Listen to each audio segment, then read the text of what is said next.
Yeah, I have started. Okay. So good evening all. As Ganesh was suggesting, input tax credit always a topic where we will have a lot of things flowing left, right, and center. So he would have taken you through that stormful two sections, section 16 and 17, read with the respective rules. Now, what we are going to have a look at is the relatively lesser utilized but higher impact input tax credit related provisions, which would be section 18 to 21, where procedurally we have quite a number of questions. We are going to go through those. So the first part, what we are going to do is, these provisions are not that stressful, that I can tell you.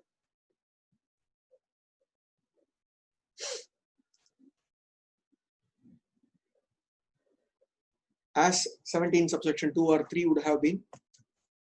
The intention is, these are transactions which are special in nature. What are those special transactions that are envisaged? Situation 1. So far, I was an unregistered or a person who was under composition scheme, or a person who was dealing only in exempted. So I was not having input tax credit eligibility at all. I was unregistered, or I was under composition, or I was dealing with exempted, but suddenly I have become registered, or I have converted from composition to normal taxability, or from being an exempted person, I have become now taxable. In all these cases, what the law offers is that if this is going to be your situation, that is, so far you were away from the liability to pay the tax, now you are suddenly becoming a normally registered person, I have to give you something on this conversion. On this conversion, what the government gives is, on whatever stock that is lying with you, be it an unregistered person or a composition person or an exempted output dealing person, but on his inputs he might have paid GST. Those which are lying as your inventory, as on the last day, just prior to you becoming a normally taxable person, the closing stock, you are entitled to avail input tax credit.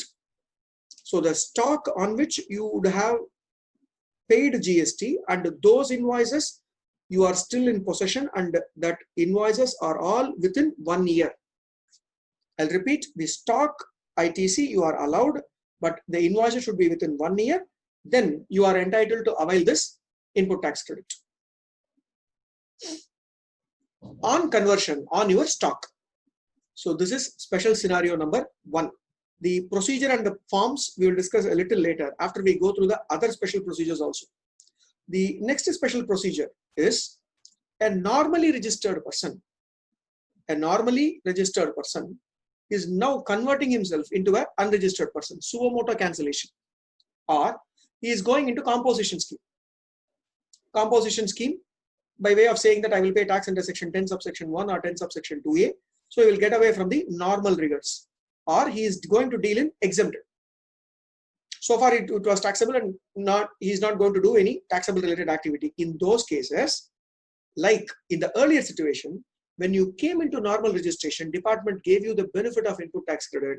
In this scenario, department will take away the benefit of ITC from you. ITC on what? ITC on the closing stock. But I don't have any carry forward ITC, I've got closing stock. Then you have to calculate what is the ITC that you would have taken on the closing stock, because you have already taken it and you have used it. So calculate and tell what is the value of ITC that is pertaining to the closing stock, and that amount you please pay and then get out of the normal registration. That is what is the second special scenario. First scenario, getting into normal registration, you are given the input tax credit benefit to come in. Second situation, you are getting away from the normal scenario, that is normal registration, moving out into a tax non-paying situation. Either you become fully exempted or a composition or an unregistered person. In these cases, department will take away the ITC that is on your closing stock. And then we have the third most common situation, which I was telling you.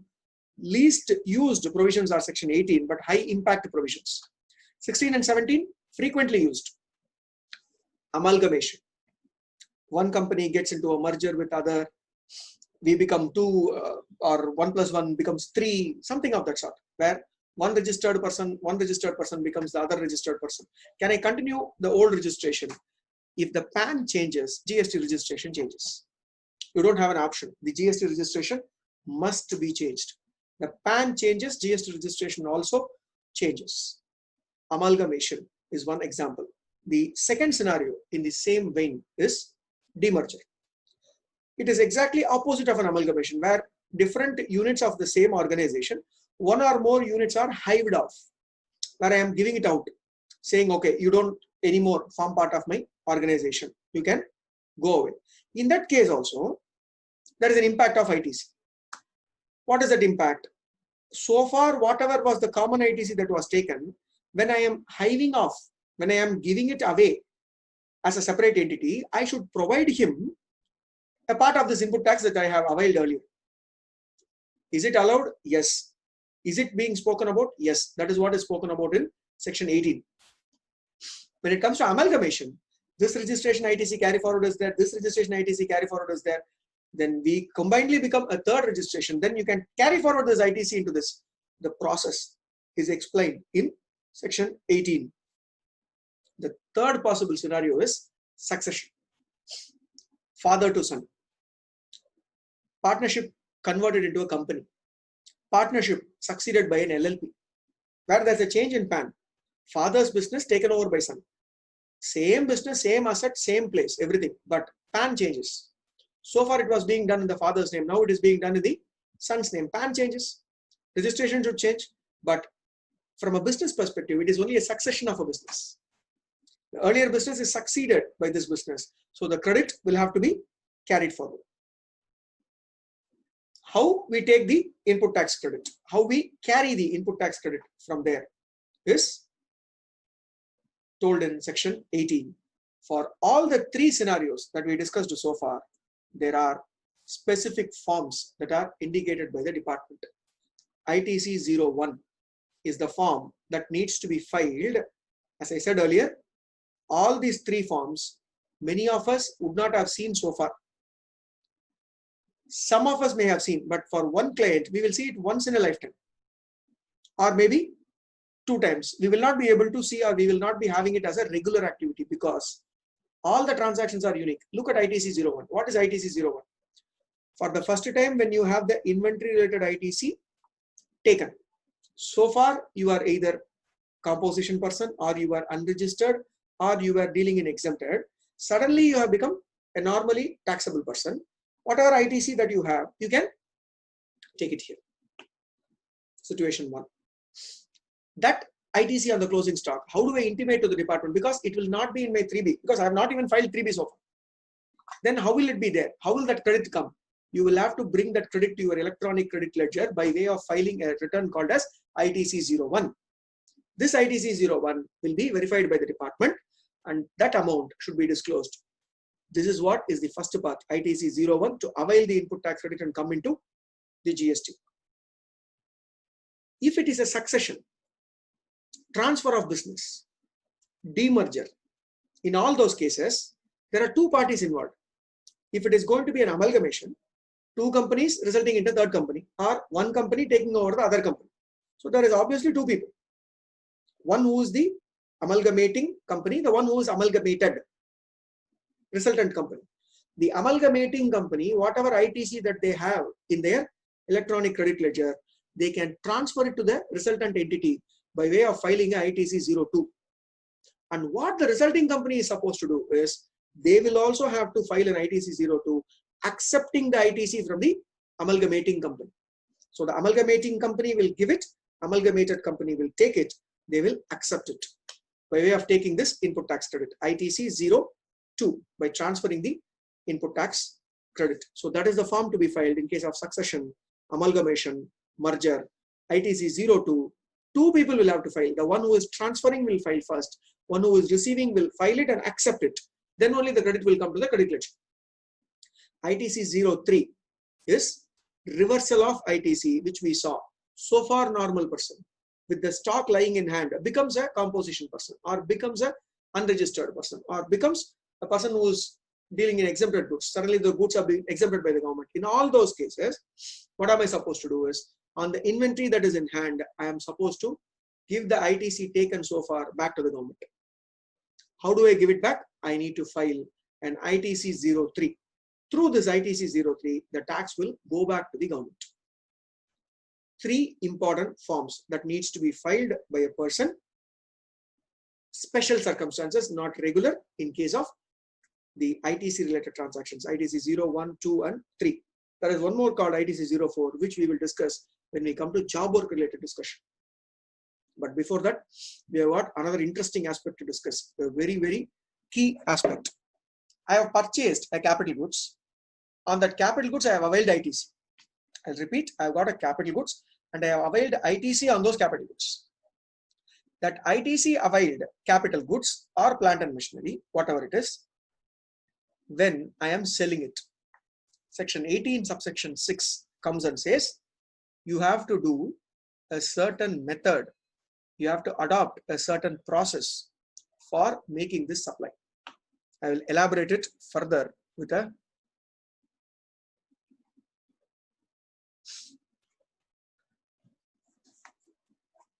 practical board. So I am selling a capital goods, and this capital goods I am selling it on which I have availed ITC. So it is not like it is any capital goods. It is a capital goods on which ITC has been availed.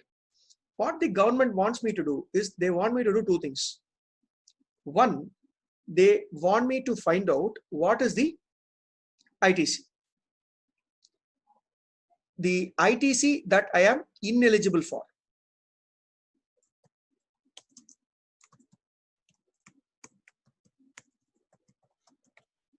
How do I find out what is ITC ineligible?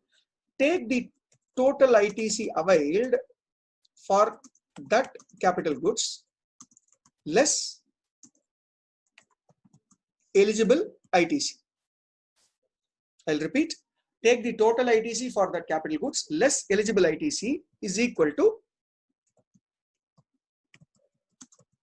ineligible ITC. So this is what is the first calculation. Sir, what is eligible ITC? I'll come to that. Before that, what is the other comparison? The other comparison is, what is the comparison that we are supposed to take? Is that we are supposed to take the comparison between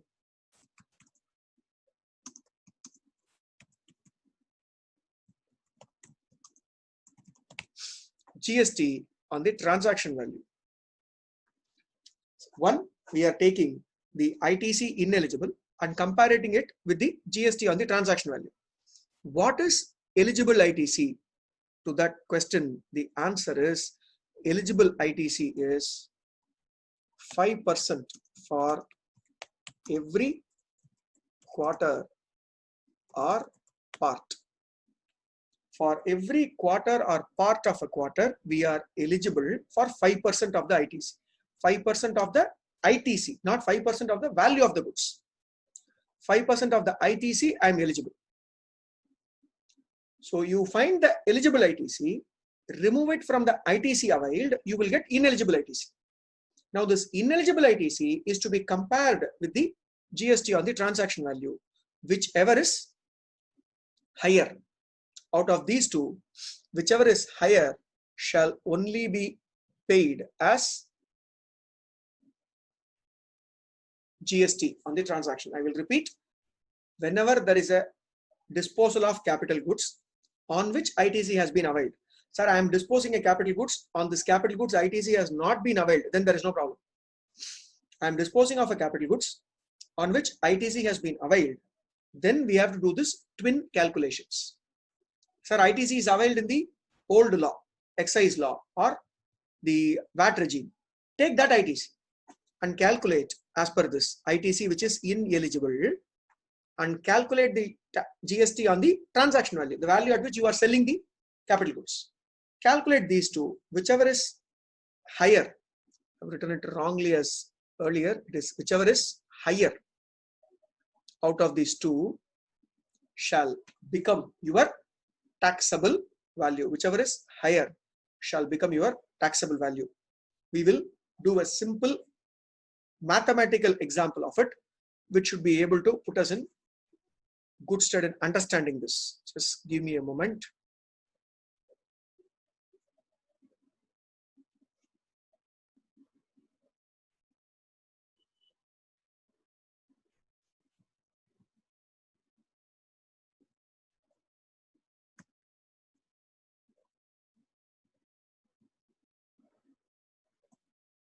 I have bought a capital goods which is procured for 1 lakh rupee. And when did I procure? I procured it in 2nd February 2018. This is when I had procured it. 2nd February 2018, I procured a capital goods for rupees 10,000. And GST on the capital goods was 18%. So I had taken input tax credit of this 18,000. What I am supposed to do if I am selling this capital goods when I am selling it on 7th August 2020. I am selling this capital goods. At what price? I am selling it at 20,000 rupees. This is the price I am able to get today. The tax rate for the product still remains at 18%. So I'll repeat the whole example again. I purchased the capital goods on 2/2/2018, 2nd February 2018, for 1 lakh rupee, paying a GST of 18,000. On 7th August 2020, I am selling the capital goods for rupees 20,000. But this time, what happens is I'm able to get a selling price of only rupees 20,000. So how are we supposed to calculate the GST on this 20,000? It is a classic case for section 18 subsection 6. We are supposed to first calculate the tax on the transaction value. What is the tax on the transaction value? 20,000 into 18%. It is 3,600. Are we liable to pay this 3,600? No. We are supposed to calculate ITC ineligible. So what is ITC eligible first? ITC eligible will be how many quarters this asset has been put to use. So always it is better to take financial year quarters. In 2018, it has been procured in February. In 2018, it has been procured in February. So for the quarter ending 31st March 2018, can I say that it has been used for part of a quarter? I will repeat, for the quarter ending 31st of March.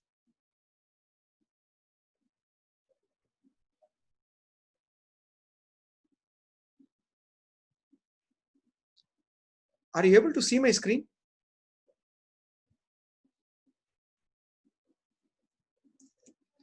I think I made a silly mistake of sharing some other screen.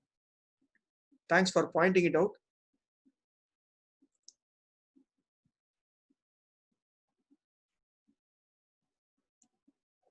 I hope now you are able to see my screen. Okay. Good. At least now we are able to see my screen. Now let's go with this example screen which I have taken. Okay. So 20,000 rupees is the taxable value at which I am able to sell this product. I hope you are on the same screen. So 3,600 rupees is the GST. I am calculating ITC that is eligible.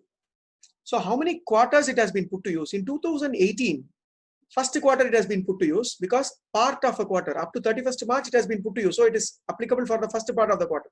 2018 quarter 1, 2, 3, 4. So in the calendar year 2018, it has been put to use for 4 quarters. So I will say 4 quarters in 2018 plus in 2019, it has been put to use for 4 quarters, 4 plus in 2020, I have used it in the quarter ending 31st March, in the quarter ending 30th June, in the quarter ending 30th September. Yes, part of a quarter is also to be considered as a quarter. So I have used it for 3 quarters. I'll repeat the whole calculation logic again. How many quarters I have put this to use? 2018, part of the first quarter is considered to be 1 quarter, and remaining 3 quarters fully used. 2019, 4 quarters fully used. 2020, 2 quarters fully used. Third quarter partly used. Partly is what? Even 1 day is partly. I have used for 3 quarters in 2020. So I am left with an answer of 11 quarters. I have used it for 11 quarters, which makes me eligible for 5% per quarter. 5% per quarter means that I am eligible for 55%. 55% of what? 55% of the ITC that was taken originally. I will repeat, 55% of the ITC that was taken originally. 55% of 18,000, the ITC that was taken originally. So I am eligible for 9,900. Then what is my ineligibility? That is what we wanted to find. The ITC ineligible will be 18,000. 18,000 minus 9,900. This is my ITC ineligible. Now, out of these two, whichever is higher has to be paid on sale of this capital goods. Now, which is higher of these two? It's a very easy question. The higher of these two is 8,100. So on sale of this asset worth 20,000, I have to pay a GST of 8,100. On the sale of asset worth 20,000, I have to pay GST of 8,100. Sir, why should you pay GST of 8,100? Because that is what 18 subsection 6 says. But imagine what is the rate I will put there in my GSTR1. How will I file this? For that only, in GSTR1, if you see, there will be 3 columns.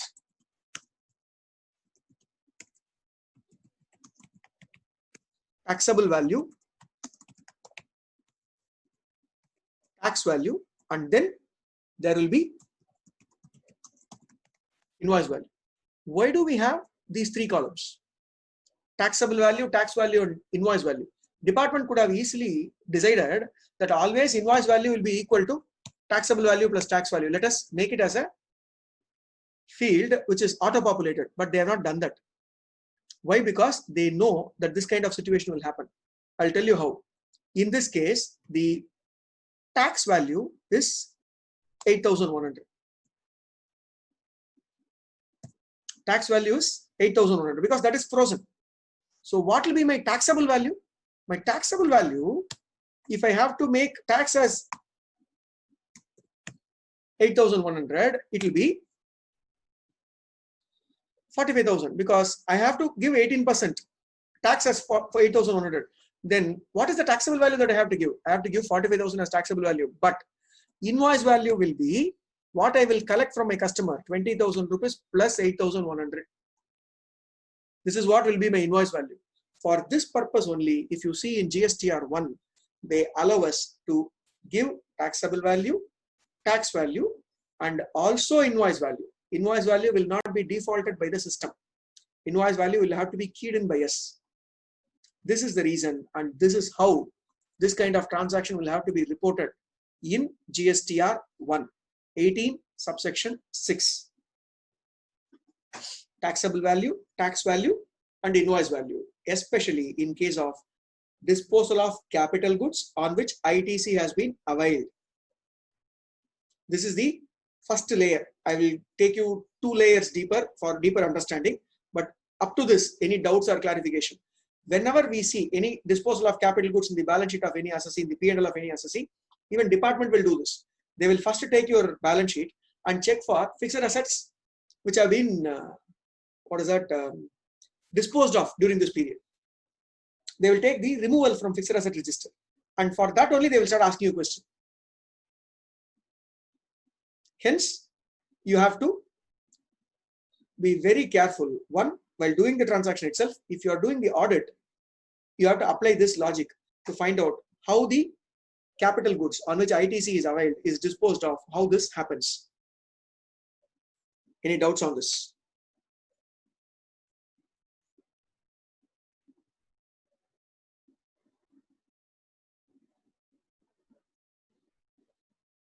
Okay. Mr. Suresh is asking question, can we pay output tax on sale of capital goods instead of reversing the ITC?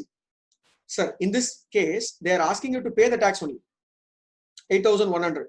So it is payment of tax. Whether you use ITC to pay the tax or you pay the cash to set off that liability, doesn't matter. So it is not like reverse ITC. It is asking you to pay the 8,100 rupees. So it doesn't matter whether you do it out of ITC or you do it with cash. Amalgamating company is in so many states, but amalgamated is only one state. Whether ISD shall be formed for filing ITC 02, not possible. ISD is only for distribution. So ITC 02, the credit that is accumulated in one state can only be given to the new company. You cannot give that credit to all the branches, meaning all the states. I can give it to this unit. If this unit, which is going to be the amalgamated company, that company can raise invoices to distribute to others. So that is for the amalgamated company to take care.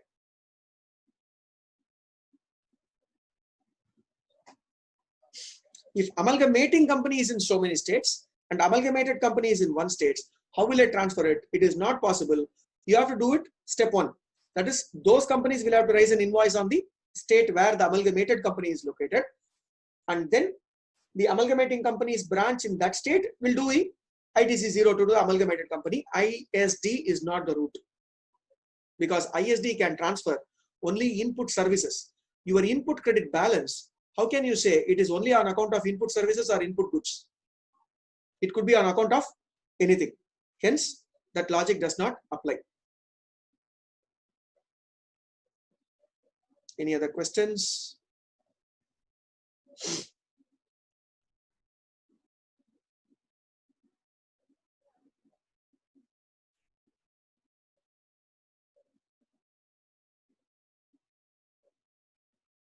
Okay. Now we'll go to the second level of understanding. This is where, as people who are aware of this 18 subsection 6, we should advise the clients. If we tell the client that, sir, are you going to use the asset for 5 years? Why 5 years? Why 5 years? Because assume in this case, if I use an asset for 5 years, 5 years would mean 5 into 4, 20 quarters. 20 quarters, if I become eligible for 5% per quarter, how much will I become eligible for? I will become eligible for 100% of the ITC. I will repeat, if 5% per quarter, I become eligible. I put an asset to use for 5 years, then I will be eligible for 100% of the ITC. So in this whole calculation, this 8,100 will never come, because always my eligible ITC will be full. This will not be 55, this will be 100. If this is 100, I don't have to look at making this ineligible ITC calculation at all. I can directly do the sales price GST on it and pay GST. Don't have to even bother about this calculation. Hence, when we are advising a client, the first question that we need to ask is, capital goods, is it going to be used for more than 5 years? If yes, don't worry, take the ITC. Sir, if it is not going to be used for more than 5 years, then also we should exercise caution. The second layer is that the typical problem that many of us are facing. I'm not sure whether you have unearthed this problem. Client will buy a laptop, he will take ITC. Cherry. Will you be able to use this laptop for 5 years? No, sir. In 3 years, we will sell. Problem. A laptop purchased for 1 lakh rupee in 2018. Do you think you will be able to sell it for 20,000 in 2021? Certainly not. Because after 3 years, the value will not reduce. in this proportion. It will reduce in a far steeper proportion. It will come to 10,000 probably in 3 years. So in disposal of that laptop, you need to pay more GST. Same applies to mobile phones. Managing director will purchase a mobile phone. Immediately will force everybody to take input tax credit. See, I have got GST in the invoice, take ITC. Okay, take ITC. How long will he hold that mobile phone? He will buy Apple 10 somebody, some mobile phone, and then he will use it for 1 year max. And then he will sell it. When he is selling it, what will happen? He has used it only for 4 quarters. You are entitled only for 10% of, rather 20% of the ITC. 4 quarters into 5%, 20% only eligible. 80% you will have to reverse. 80% of that ITC will not even be equal to the price at which you are selling this mobile phone after 1 year. The mobile phone was purchased for 1 lakh. After 1 year, it is being sold for 20,000. Imagine the amount of ITC that you are going to pay. Out of the 18,000 rupees ITC that you have taken, you may have to forego or pay to the department 14,400 rupees as GST. It will be a very funny situation. Mobile phone itself is 20,000, but GST is 14,400. Yes. Hence, when we are advising the clients, not just 5 years matters. The second question is, will the asset be at all usable for 5 years? Intending to use, it is capable of being used, first question. It is not even capable of being used for 5 years, electronic items, then it is better to suggest the client not to avail ITC on capital goods. On those capital goods, not on all the capital goods. Machinery you can avail, but when it comes to laptop or mobile phone, better not to avail. Sir, why you said better not to avail? It is a working capital crunch, no? Nothing. If you don't avail ITC, what you will do? If you don't avail ITC on capital goods, you will capitalize it. In this case, if I don't avail this 18,000 as ITC, I will capitalize 1,18,000. I will claim depreciation on 1,18,000. To the extent of this 18,000, 30%, my income tax will get saved. My income tax save will be there on this extent of 30,000. Then what will happen? To this extent, you will be able to save taxes. The working capital will be saved there. If you are a software company, we will be losing so much. Absolutely not. Oracle, one of the biggest software companies in India, has a policy to consider laptops as worthy only for 1 year. They take this 1,18,000 to P&L. Now tell me, are you losing income tax or are you gaining working capital? You are not losing anything. So that is where the client situation wise advices can be given. But electronic items will always land us in this trouble. And imagine, you have to maintain the inventory of all the capital goods that are there with you. Mobile phones, it will be there with you or it will be there with someone, we do not know. When it will get destroyed or damaged, Ganesh would have told you about 17 subsection 5 class H.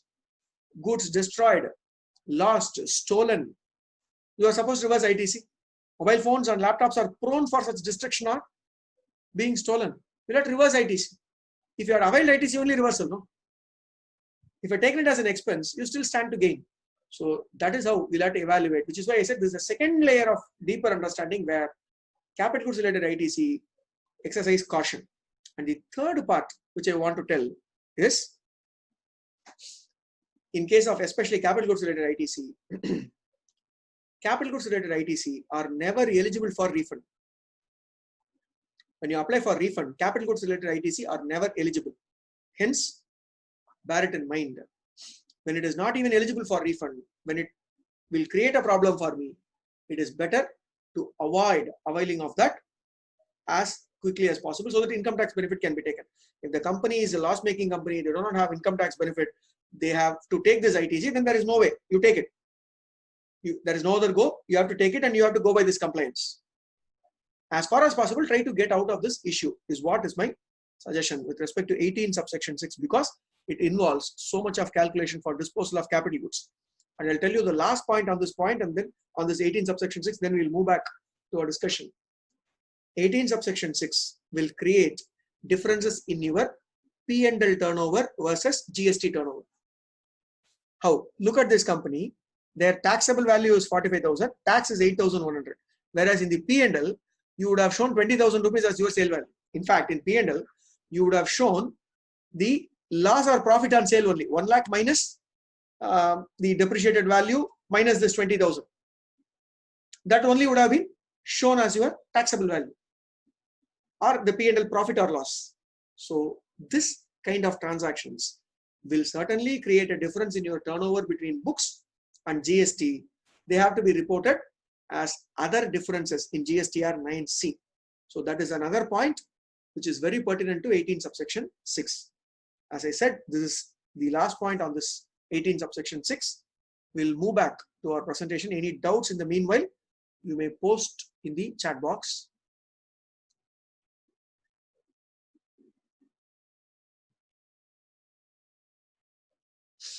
So 18 subsection 6 related provision stands in this place. The capital goods sold. This is how we are supposed to do the valuation on disposal.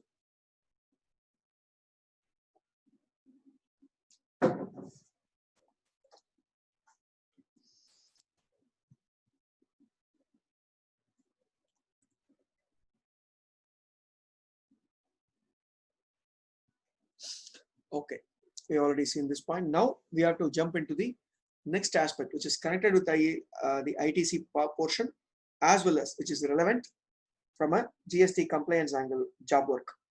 One of the key areas in the GST, especially if you're a person who's in the manufacturing organization or engineering industry or automobile industry, this is quite common. Job work under GST. Where is the provision lying? The provision lies in section 143. The section 143 only gives the power to the principal to send the goods to a job worker without payment of GST. It says that I'm giving you the power to remove the goods from your premises without paying GST. You can do it, but they do it with a condition. They have said that you can remove, but subject to a condition. The condition is that the goods must come back within 1 year. The goods must come back within 1 year if it is inputs. And if it is a capital goods, it has to come back within 3 years. Goods must come back within 1 year, or if it is capital goods, it has to come back within 3 years. Recent amendment that has come in 2019 is that the period of 1 year or 3 years are further extendable by 1 year or 2 years respectively. That is, 1 year in case of inputs can become 2 years. 3 years in case of capital goods can become 5 years. So this is allowed extension in case of job work, if the goods are sent to a job worker. And there is no time limit for mold, dies, jigs or fixtures or tools. 5 different kinds of capital goods which will be commonly sent to your job worker. Mold, the size of the mold only the finished product should come. So they will press against the mold. Mold, dies, the etching and printing will be done through dies. Jigs and fixtures, small tools or unique tools for a particular process. Tools per se. So any of these 5, if sent to a job worker, there is no mandatory requirement that it should come back within 3 years. It need not even come back within 3 years. Still, you are entitled for the input tax credit. The principal will not be robbed of the input tax credit. So the general timeline is 1 year and 3 years. The general timeline is never applicable for mold, dies, jigs and fixtures. Now the next aspect of job work, which is very noteworthy, is my job worker is unregistered. Can I send goods to my job worker? Should the job worker always be a registered person? The answer to the question is in section 143. Section 143 says, if you are going to send goods to a job worker and it is going to come back to you from the job worker place, it does not matter whether the job worker is registered or unregistered. He can be unregistered also. But if you are going to send the goods to a job worker and from the job worker place, it is going to go to the customer. Supply from a job worker premises. I am sending leather to my job worker premises. He will finish it into a shoe and send it to me. Then job worker need not be registered also. But he will finish it into a shoe, pack it, and from his premises I will make a sale. Then the job worker must be a registered person. Sir, job worker doesn't want to get registered. Then what should I do? Then you should include the job worker premises as part of your place of business. The job worker premises should be added to the additional place of business registration of the principal. So if I give it to a job worker, from the job worker place only it will go to the customer. Then the job worker place should be added as my principal place of business if the job worker is not registered. If the job worker is registered, I don't have a problem. I don't enter into this issue at all.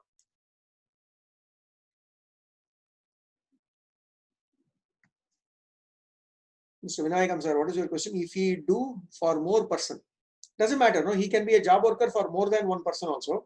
Still, everybody can add that place as place of business if he is not registered. If he is registered, I need not even add him as additional place of business.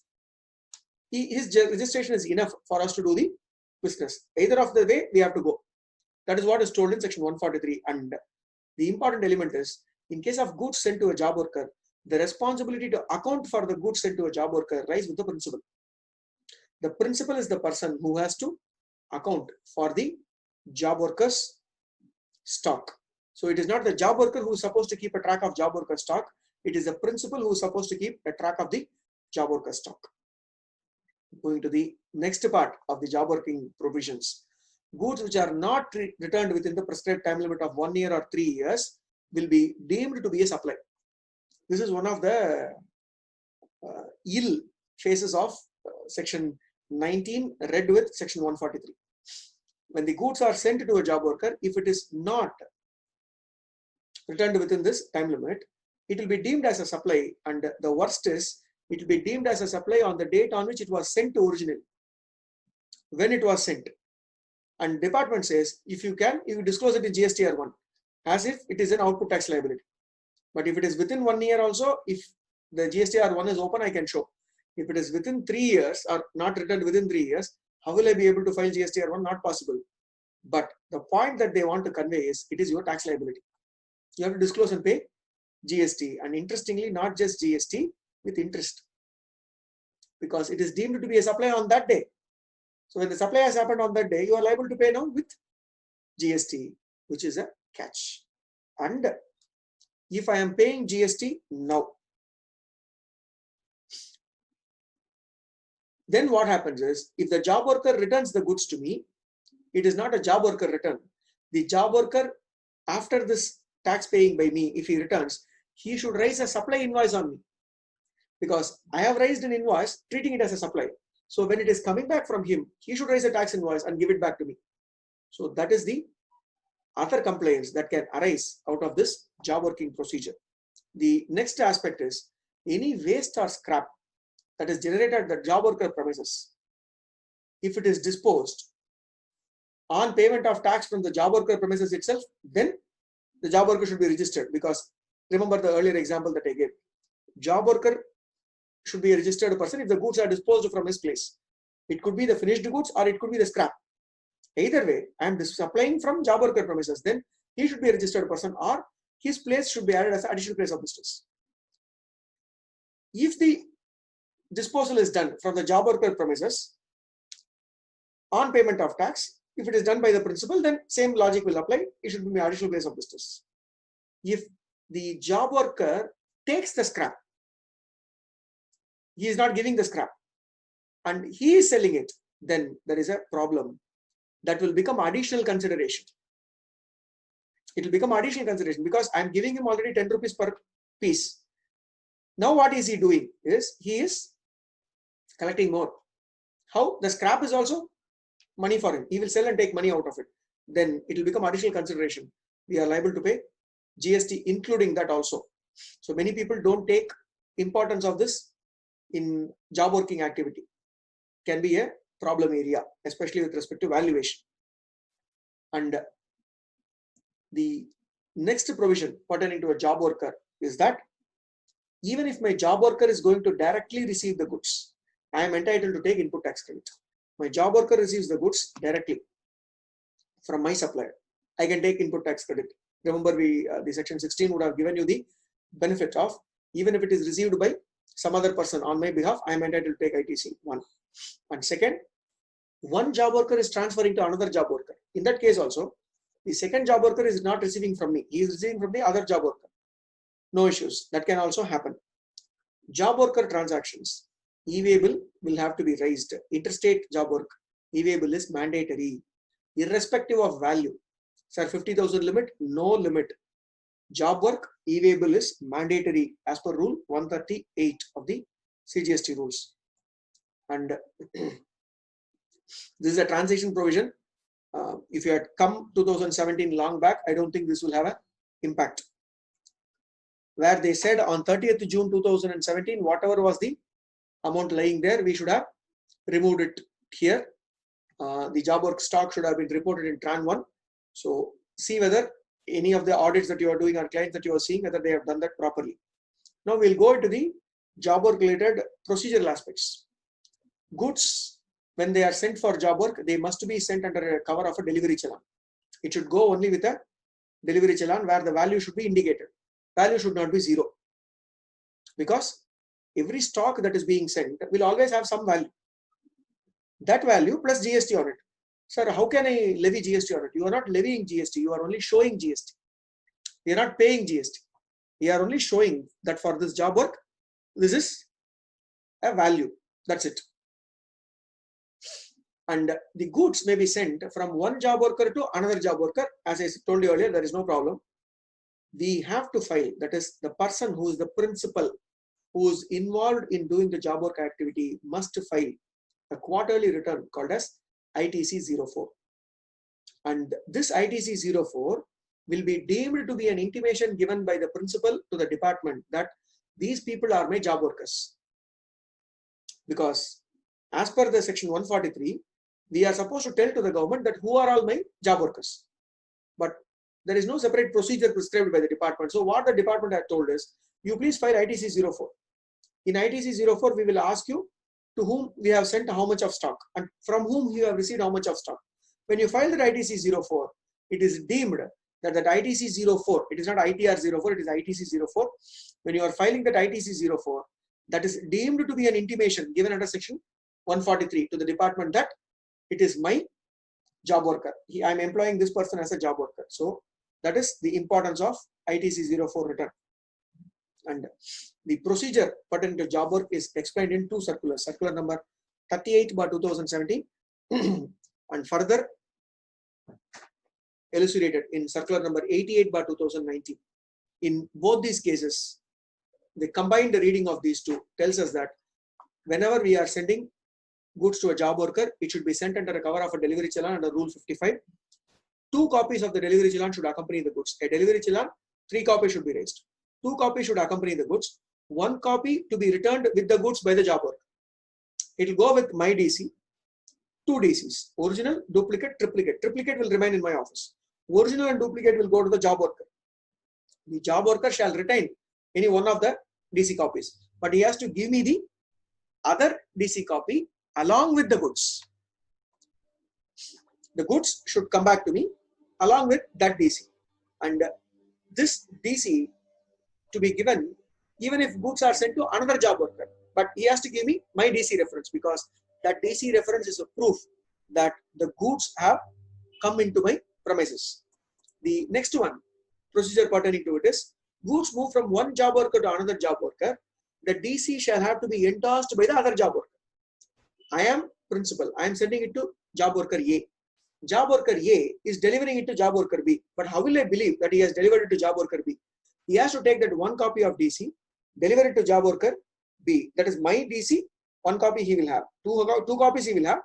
1 copy he has to go and give it to B, get it endorsed by B, that B has received the goods, and then come in and give it to me.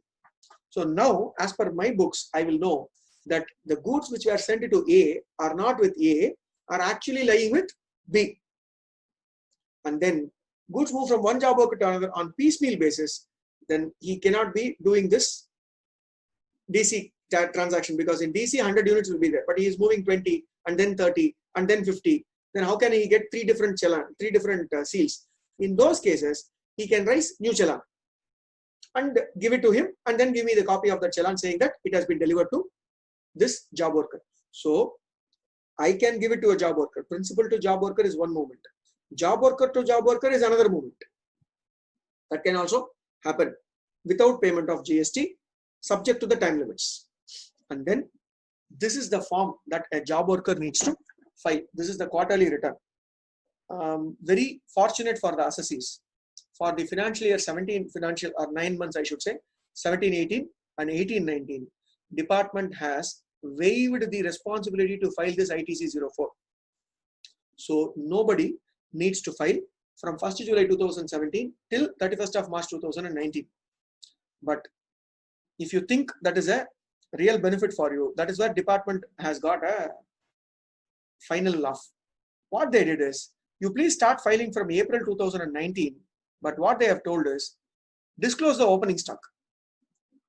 So when you are filing from April 2019, you cannot start with a clean slate. You should disclose to the department what was your opening stock of goods lying with job worker. If you have to arrive at that, then you have to anyway maintain this job work related documents. So we cannot get away from this. We have to make use of this. That is what is the first point I wanted to tell you. Now this ITC 04 form looks something like this. It is not a return.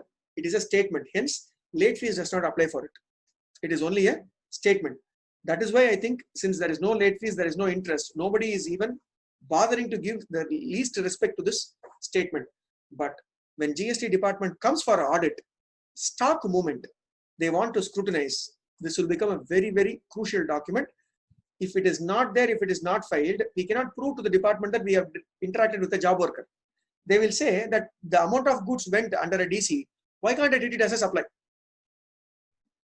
To prove that, sir, it is not a supply, you should have filed a job work related return. No? That is the situation that during audits we can end up. Now, what is the information that is required? There is only one table to capture all the goods that are sent from the principal to the job worker. That is table 4.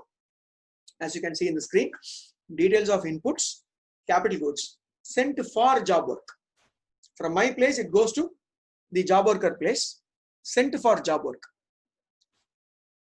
Directly sent to the job worker also shall have to be reported here. That is, whatever is my stock lying with the job worker has to be reported here. And what are the columns that they are asking? The state in which the job worker is. If he is unregistered, if he is registered, then his GST number has to be given. The DC, my DC number, challan number, my challan date, description of the goods, unit of quantity of it, and then how much is the quantity, then the taxable value. I told you, DC means you cannot put 0. Even in case of DC, there has to be a stock value. What you are sending is your inventory. So you should have stock value. If you are sending capital goods, it is your asset. You should have a book value. That should be shown here. And the type of goods sent, whether it is input or capital goods, that need to be disclosed. And then the tax that is leviable on those goods. This is not the tax that you are not liable to pay, but this is the tax that which department wants to know that you have done a transaction where if it does not come back within 1 year or 3 years, I will collect it from you. Hence, all these columns will have to be filled for 1 quarter, 1 part. This is only one part of ITC 04. The second part of ITC 04 is, this only talks about out, what goes out from me. Now something has to come in, no? That come in has to be reported in the next part, table 5A. Table 5 is split into 3 parts. 5A is input or capital goods received back from the job worker to whom I sent it. I should also account for the losses and wastages. As you can see in the last 2 columns, I am accounting even for the losses and wastages. I might have sent 100 kg. I will be receiving finished goods worth 98.8 kg. What about that 1.2? Whether it is lost or wastage, I have to report it in the last 2 columns. What are the other data that is there? Column 1 is something which we already discussed, similar. Challan number issued by the job worker under which the goods have been received back. Now the challan number in table 5A is not my outward challan. It is his challan number in which it is coming back.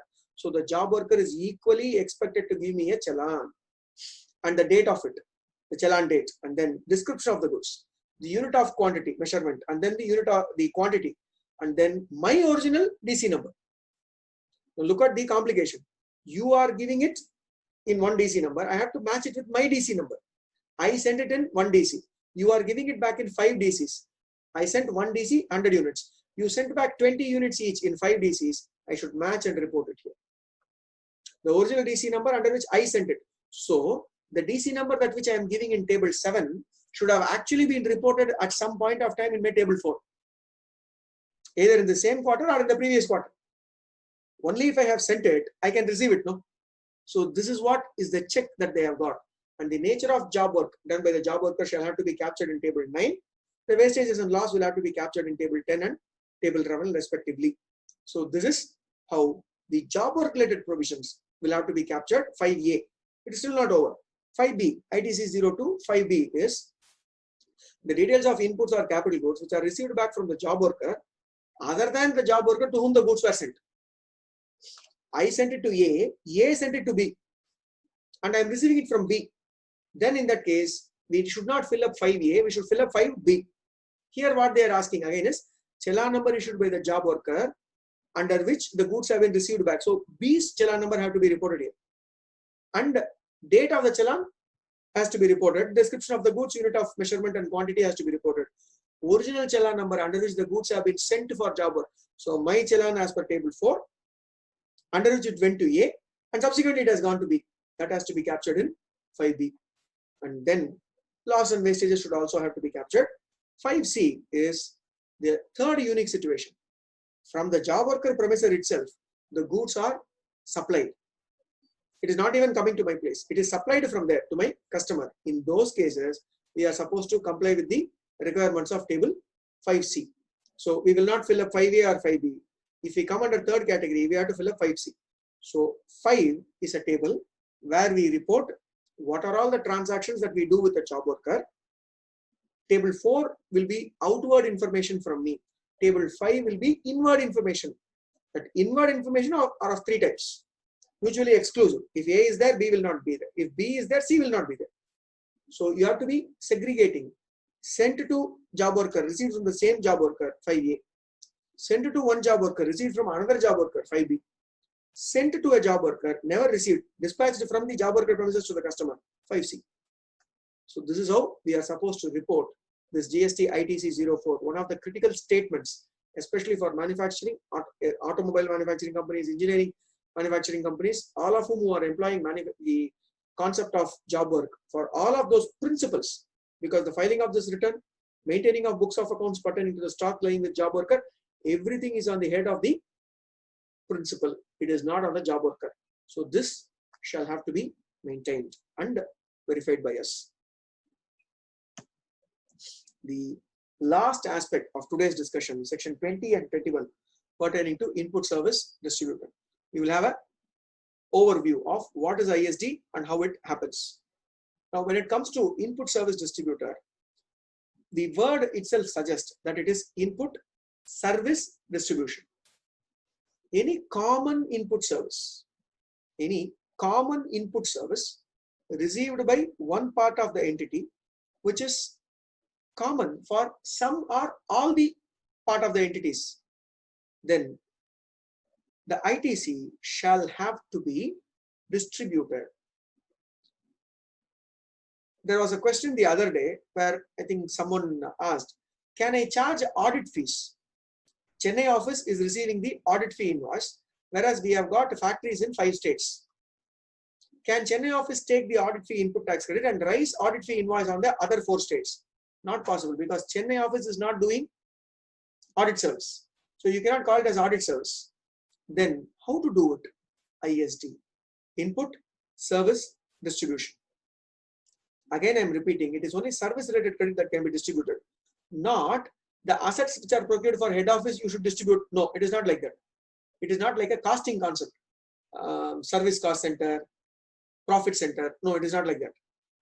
Service related credit only, which is commonly availed in one place. Generally, it will be the head office. Then that head office can avail the credit, but the head office is not the one who is the only beneficiary. So the head office will have to distribute. How to distribute? That place which is receiving the common input tax credit should get registered as ISD, input service distributor. By registering as input service distributor, what are they gaining? By registering as input service distributor, they will be able to distribute this input tax credit, and the credit will not lie in one state. The credit will get distributed to other states also. What is the benefit of it getting distributed to other states? The ITC of the respective states are taken in the respective state only. It is not getting clogged in one state. If head office only avails the credit, tomorrow department can come and say, why did you avail all the credit in Tamil Nadu only? The credit should ideally be availed in other states also, for which it is common. That problem we can come away by way of distributing the input tax credit. And how this input tax credit distribution shall have to happen is the one who is commonly receiving this ITC can take the input tax credit.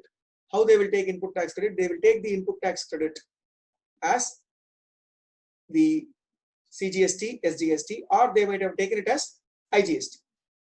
The credit that is taken as CGST, SGST, if it is to be distributed for an entity which is within the same state, they can distribute it as CGST, SGST.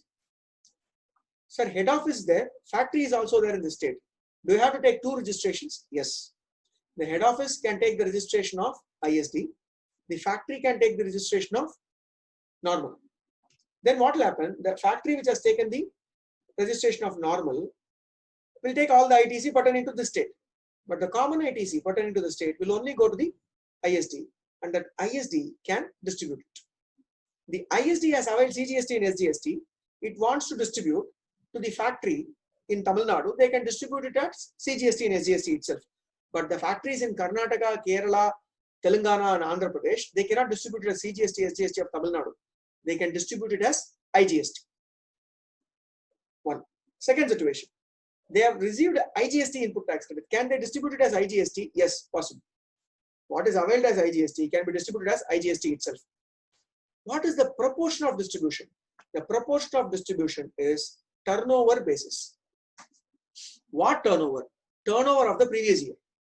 Every unit to whom you want to distribute, to whom it is common. It is not like your wish that you can distribute. The expense is common to whom. In proportion to that, we can distribute. So we have to distribute in what proportion? The proportion is turnover of that unit divided by total turnover. Turnover of that unit when? Total turnover when? Of the previous year. 31st March 2020, what was the turnover of that unit? Divided by 31st March 2020, what was my total turnover? In that proportion only it should be distributed. This is what is the distribution methodology. Take the common input tax credit, multiply by a factor. The factor is turnover of the state divided by turnover of the registration to which you are going to distribute divided by total turnover. In this proportion you can distribute. Suppose, sir, this unit is created in this year only. Last year it did not have any turnover. Then how will it distribute? Then they have given an option. In that case, don't go by previous year turnover because you have to wait for 1 year to get a previous year turnover. Instead, do the distribution based upon previous quarter turnover. So you'll have to wait maximum for 3 months. If the unit is started in this year, wait up to June end. After June is over, you will have the first quarter turnover for all the units, including the newly started unit, then distribute it based upon the June quarter ending turnover, is what they have suggested. And if the ITC is common, but not common for everybody in the entity, it is common only for some of the units in the entity. ITC is common. It is not common for everyone. It is common only for some units. For example, out of the 5 factories, 2 are manufacturing soap, 3 are manufacturing shampoo. An advertisement is given for soap. That advertisement cost, GST on it, should be distributed only to the soap manufacturing factories. It should not be distributed to the shampoo manufacturing factory because the cost is common only for the soap factory. It is not for the shampoo. So to whom it is relevant, to whom it is common, to them only it should be distributed, ISD. And finally, this ISD will have to file a return called as GSTR 6. That GSTR 6 should have to be filed on a monthly basis on or before 13th of the following month. GSTR 6 is the return to be filed by them. It should be filed before 13th of the following month. Distributing the input tax credit, that is what will go to the other party by way of ISD invoice. The other party will get the input tax credit. So the compliance for a input service distributor is filing a monthly return called as ISD. And interestingly, an ISD will never have tax liability. Why? Because ISD is like a post box. You get input tax credit, you distribute. That's it. You don't retain input tax credit and you cannot distribute without having ITC. So first you should have an ITC for which somebody should have reported and then you can distribute it. That is what is allowed. And this is what is pertaining to an ISD. So these are the common points in respect of input service distributor. The most important point is, should a company have ISD registration if they have multi-state presence? if you receive common input tax credits in any one of the places, registration as ISD is very, very important and mandatory. Section 24. Monday, there will be a discussion on registration. That time, section 24 will be discussed.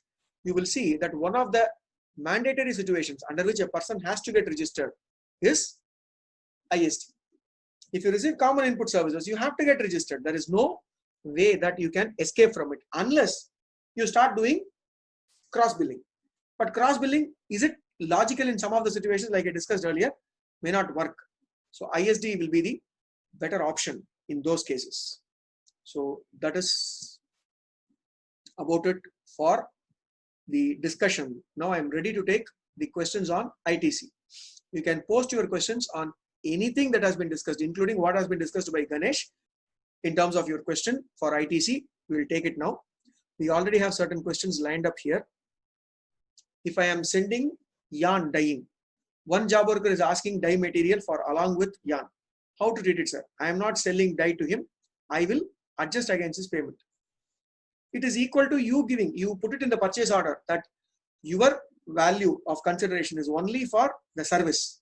Then you can send him the material also. The material of dyeing will also be received. There is no need to have a separate treatment.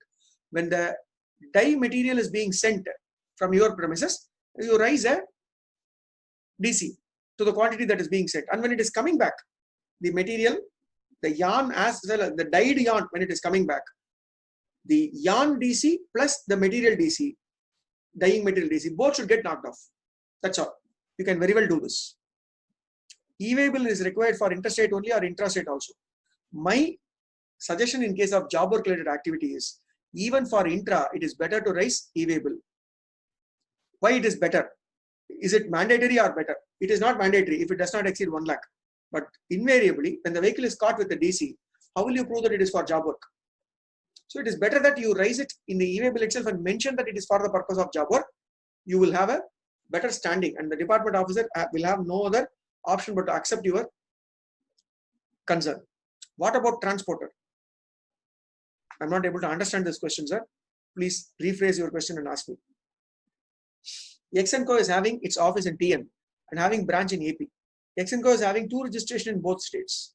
2 registration in both states means 4 registrations. Can they take 1 more registration for ISD in Tamil Nadu? Absolutely possible. Like I told you earlier, ISD is a separate category of registration. It is not like a normal registration. So 1 more registration for ISD is always allowed. They can give the same HO address and take the registration. That is not a problem. You can take ISD registration.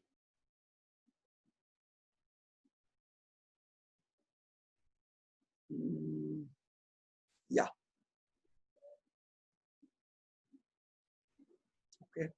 Total turnover is the same as aggregate turnover in this case. Yes, it is the turnover within the state. It is not aggregate turnover. You will have to take 1 more thing into consideration. The total turnover defined is the aggregate, the turnover within the state for a particular registered person.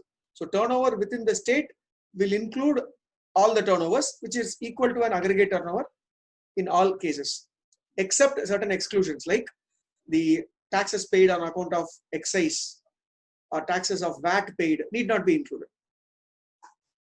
3 numbers of challan for job work. What about transporters? Sir, original for buyer, duplicate for transporter, triplicate for the sender. I will not say buyer, original for the job worker, duplicate for the transporter, and triplicate for the principal. When I am sending it, the transporter, will he retain that DC? No. The transporter will transport and give the DC to the job worker only. So the transporter will take it. The transporter will take it along with the goods and deliver it to the job worker. Transporter cannot consume that invoice. It is not meant for him. So 2 copies will ultimately reach my job worker. The transporter's copy, he can give it back. Our transporter's copy, he can retain. He can give the original to me. Either way, it is okay. There is no specific copy which has to reach me has been prescribed in rule 45. Any 1 copy has to reach, come back. So that is what is required. ITC 04. ITC 04 to be from 1st April 2019 to 1st April 2020. Is ITC eligible for staff? Okay. ITC 04 to be from 1st April 2019 or 1st April 2020. It is from 1st April 2019. Is ITC eligible for staff medical insurance and workmen compensation insurance Will it differ if it is mandated by any law? Absolutely yes. If it is mandatory under any law only, you are eligible. If it is not mandatory under any law, any medical or life insurance on the employees will never be eligible. If a job worker is sending goods directly to CHA for export on behalf of the principal, can this be shown in 5C? Yes, that is what has to be shown in 5C, because it is a supply directly from job worker premises. It has to be shown in 5C of ITC 04. Yes, any other questions?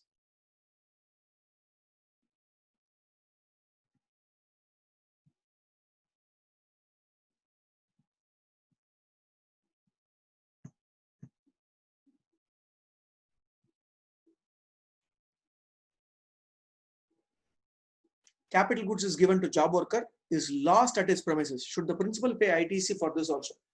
Principal should reverse ITC. 17 subsection 5 clause H, because the department is not asking you to pay the GST, it is saying it is a blocked credit. So you'll have to forego that ITC in your books. Yes. Workman compensation insurance, is it mandatory under any law? That is what you should ask. Workman's compensation insurance is mandatory under any law, then yes, you can. For example, I'll tell you, in case of Karnataka, under the Shops and Establishment Act, it is mandatory to have insurance on the life of the employees. Shops and Establishment Act, it is mandatory to have insurance on the life of the employees. So a Bangalore-based company can take ITC of the insurance, life insurance paid on the employees, because Shops and Establishment Act is mandatory. No, any law for the time being in force. In our firm, we have a branch in Bangalore, we have a branch in Chennai. Chennai branch life insurance, I cannot take ITC. Bangalore branch life insurance, I can take ITC. Yes, any law for the time being in force should make it mandatory. Possible. ITC 04, exempt for gold? Absolutely not. Even for jewelry, it is mandatory. Only e-way bill is exempted for gold. DC procedure is mandatory. ITC 04 is mandatory. E-way bill is not required. That is the exemption that you have in Rule 138. GST ITC 04 is still mandatory. Out of the 4 forms pertaining to ITC, ITC 04 is directly applicable for you, especially the gold and gold related activities liable for ITC 04 filing. Is there any clear definition of immovable property in the Act? I think it is already clear, but there is no definition, and I don't need a definition also. I will go by the erstwhile excise regime judgments, especially in 2 cases, I would suggest. 1997, Sirpur Cotton Mills case, Triveni Engineering case. These 2 are Supreme Court judgments. If you read these 2 cases, you will be able to come to a conclusion as to what is an immovable property. It will say that where it can be moved without causing substantial damage, then it is movable. The corollary is, if it cannot be moved without causing substantial damage, then it is considered to be immovable. A simple example that I can give is a petrol tank which is fixed in a petrol bunk. In a petrol bunk, the storage tank will be embedded to the earth. They will be digging up and they will fixing it under the ground, and they will packing it with the concrete. So tomorrow, if that container has to be taken out, the petrol storage tank has to be taken out, it will never come in one piece. It has to come piece by piece only. So the removal of it is not less damage. The removal of it will cause substantial damage. Then it is not even considered to be movable. It is immovable. Whereas a boiler fixed in a factory, it is immovable. It will be attached to earth. But tomorrow the factory shifts the place. They can remove it without causing substantial damage. There will be some dent, a small hole, but all that is repairable. There is no irreparable damage. So you cannot call it as immovable. It will become movable. So that is what I would say as a clear definition for immovable property related discussion. Any other questions?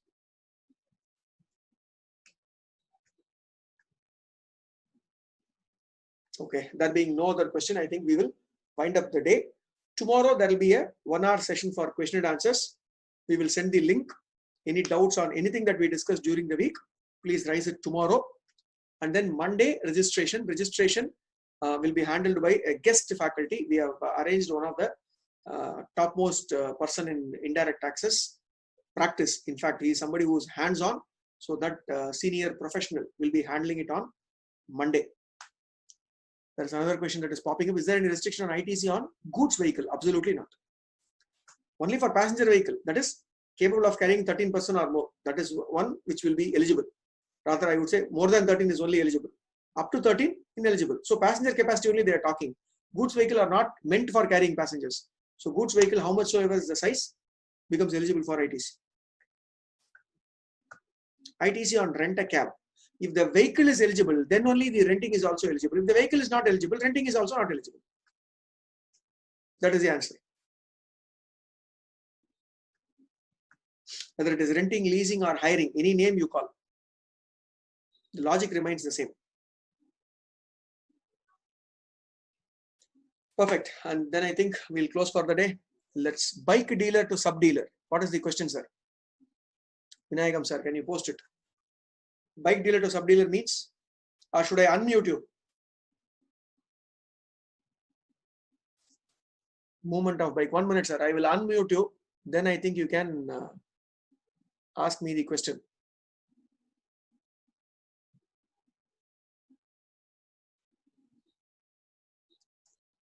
I have unmuted you, sir. You have unmute pannikano.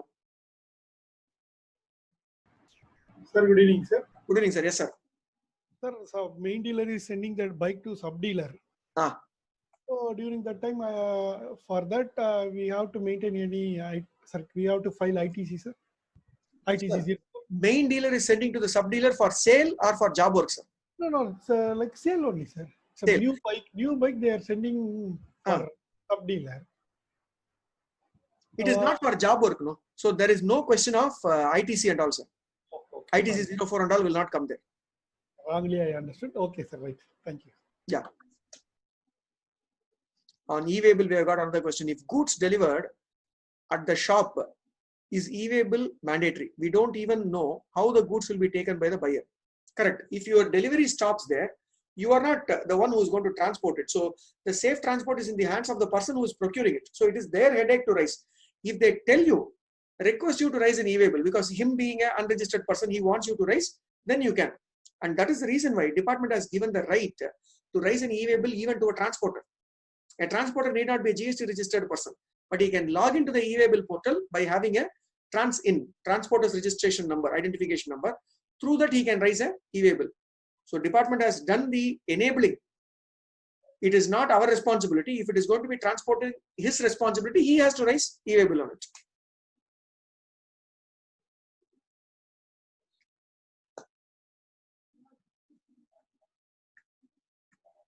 Okay, let's finish the Friday. See you tomorrow. Good night. See you all. Bye.